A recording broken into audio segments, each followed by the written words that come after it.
Bonjour à tous, on se retrouve ce samedi sur l'hippodrome de Vincennes pour une nouvelle émission Quintet Flash, un Quintet Plus au trot, ici dans le Prix de Croix, une très belle épreuve, un groupe 2 pour des chevaux âgés de 5 ans, la distance de 1850 mètres, un seul échelon de départ, évidemment des chevaux qui ont cette course en vue, un objectif, même s'il y en a d'autres par la suite, mais bon, on va pouvoir s'appuyer à mon avis sur des bases assez solides.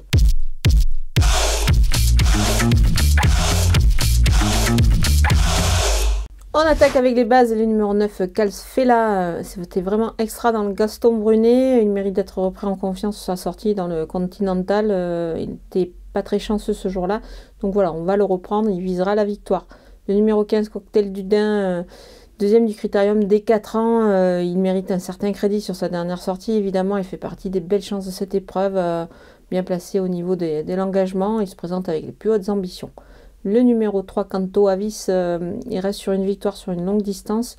Et dans cette configuration de ferrure, pour moi, sa place est à l'arrivée. Les opposants avec le 7, Kinan de Joude, il devrait réaliser une belle paire sur cette distance. Cette fois, il a vraiment une chance régulière avant le coup. Le numéro 6, Global Étalon, il a déjà bien couru sur ce parcours. Gabi Gelormini est aux manettes ici. Attention, il est pieds nus. On s'en méfie. Le numéro 2, Coral Cogère, elle a bien couru pour son premier essai sur cette piste. La distance est plus longue cette fois, certes, mais attention, elle est pieds nus. Moi, j'aime bien son profil. Le numéro 4, Cocotte, elle a plus de références sur ce genre de tracé. Elle devrait pour moi fournir sa meilleure valeur dans cette épreuve. J'y crois beaucoup. J'aime bien aussi pour les places, évidemment. Mon coup de poker, c'est numéro 12, Calif Landia. Il a gagné une préparatoire au Cornulier, mais il a montré qu'il avait des moyens aussi à l'attelé. Donc vraiment attention à lui. Son entourage se présente avec une belle confiance. Moi, je m'en méfie beaucoup. Il est capable de tirer son épingle du jeu ici, pourquoi pas mieux. Les outsiders avec le numéro 1, Immortal Doc, il sera plus à son affaire, à mon avis, le 19 janvier dans un lot plus dans ses cordes, mais attention quand même, il faut s'en méfier dans cette épreuve, il peut pourquoi pas causer une petite surprise. Le numéro 8, Katenka du Mouchel, des moyens pour cette jument qui se présente sur ce genre de tracé, un tracé qui lui a déjà réussi. Attention, même si elle a un engagement aussi, certes ce 19 janvier, je pense qu'on va quand même la surveiller de près.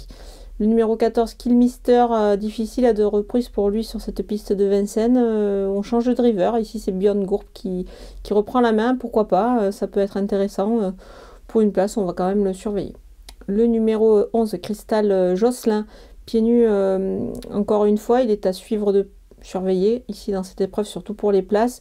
Il devrait, à mon avis, faire oublier sa récente sortie. Donc, attention pour pourquoi pas une place en fin de combinaison. Le numéro 5, Élégante Chronos, elle débute en France et doit démontrer si elle a la pointure, pourquoi pas pour une place pour sa première ici. On termine avec les délaissés, le numéro 10, King Opera, c'est une rentrée, il est ferré, il sera plus affûté à mon avis plus tard, comme dans une quinzaine de jours, ça devrait être pas mal. Le numéro 13, Kelly de Blanville, elle prépare d'autres objectifs sous la selle. Ferré, ici, on va évidemment la regarder courir. Voilà, on a passé en revue tous les partants de ce Quintet Plus de Vincennes. Je vous laisse avec ma sélection et mes conseils de jeu.